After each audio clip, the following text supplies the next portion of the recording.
पैसा कटवा लेते हैं, जैसे EMI कटवाते हैं, और वो एक किसी म्यूचुअल फंड में जा रहा है, इसी को हम SIP कहते हैं, सिस्टमैटिक इन्वेस्टमेंट प्लान। SIP कोई कहता है मैंने SIP खरीद ली, SIP कोई प्रोडक्ट नहीं है कि आपने SIP खरीद ली। आप म्यूचुअल फंड खरीदते हैं, म्यूचुअल फंड खरीदने की जो पेमेंट करते हैं उसका एक रूट होता है SIP। ये उसी तरह है, आप कार खरीदते हैं, आप EMI देते हैं, तो म्यूचुअल फंड खरीद रहे हैं और SIP के थ्रू पैसा दे रहे हैं, सिस्टमैटिक इन्वेस्टमेंट प्लान। तो SIP कोई नहीं खरीदता, कोई कहता है मैंने SIP करा ली, नहीं जी, आपने म्यूचुअल फंड खरीदा है, उसका पैसा मेरे पास 5 लाख थे, मैंने इकट्ठा दे दिया, तो उसे लमसम कहते हैं। मुझे 5 लाख देना है, मैं हर महीने दे रहा हूं, तो उसे SIP कहते हैं। समझ में आएगा? तो SIP नाम का कोई प्रोडक्ट नहीं होता, SIP एक रूट है पेमेंट करने का। ठीक है, आगे बढ़े। नाउ जब आप SIP करते हैं तो इसका फायदा क्या होता है? एक तो आप हर महीने दे रहे हैं, आपके ऊपर बोझ नहीं पड़ता।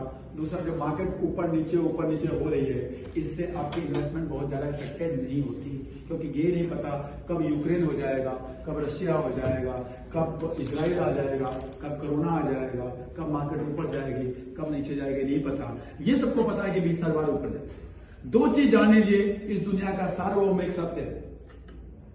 क्या वो 2 चीज है? सुनील त्रिपाठी इस दुनिया में आए हैं तो सुनील त्रिपाठी को ऊपर जाना ही जाना है। उसी तरह अगर ये दुनिया है तो निफ्टी और सेंसेक्स को ऊपर जाना ही जाना है। जैसे ही मैंने कहा सुनील त्रिपाठी को ऊपर जाना ही जाना है, आपको दिमाग में आ गया कि सुनील त्रिपाठी तो एक दिन मरेगा। मैं सोच रहा था कि सुनील त्रिपाठी बड़ा बनेगा, ऊपर जाए। उसी तरह आप जब SIP में पैसा लगाते हैं, वो पक्का ऊपर जाएगी। बस तो आज जाएगी, कल जाएगी, ये किसी को नहीं पता, लेकिन ऊपर जाएगी।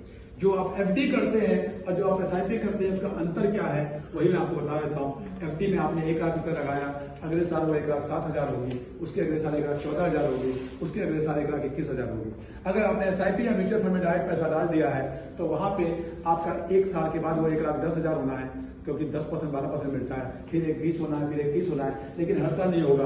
पहले साल वो 1,01,000 हो सकता है, दूसरे साल वो 99 हो सकता है, लेकिन 10 साल बाद देखेंगे, 10 साल बाद देखेंगे तो आपको 10% का CAGR 12% का दे चुका हूं।